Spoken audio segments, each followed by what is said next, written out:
Ramna park বা রমনা উদ্যান ঢাকার হৃদয়ে অবস্থিত এক প্রাচীন মনোরম উদ্যান। হ্যালো এভরিওয়ান, আসসালামু আলাইকুম। আশা করি সবাই ভালো আছেন। আলহামদুলিল্লাহ, আপনাদের তো আমি অনেক ভালো আছি।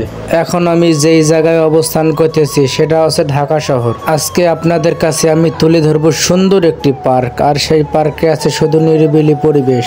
হাঁটি হাঁটি পা পা করে এখন আমি পার্কের ভেতরে ঢুকে পড়লাম। আপনারা সবাই জানেন রমনা পার্ক ঢাকায় অবস্থিত।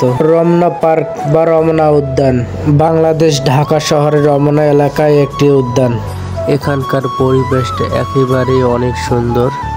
আর আপনারা এখন দেখতে পাচ্ছেন খুব সুন্দর একটি অক্ষয় ব্রিজ, আর অক্ষয় ব্রিজের সাথে লম্বা একটি লেক, সাথে ওভার ব্রিজ এবং আউটসাইড সবকিছু মিলিয়ে বানানো হয়েছে সুন্দর একটি পার্ক। এই পার্কে রয়েছে শতবর্ষী গাছপালা, লেক এবং পায়ে হাঁটার পথ। সকাল থেকে রাত পর্যন্ত নানা বয়সী মানুষ এখানে হাঁটাহাঁটি ব্যায়াম করতে আসে। তাছাড়া পরিবার নিয়ে এবং প্রিয় মানুষদের নিয়ে এখানে সময় কাটানোর জন্য এটি একটি সুন্দর জায়গা। আশা করি পার্কটা আপনাদের কাছে কেমন লেগেছে সবাই জানাবেন। ধন্যবাদ, ভালো থাকবেন, আল্লাহ হাফেজ।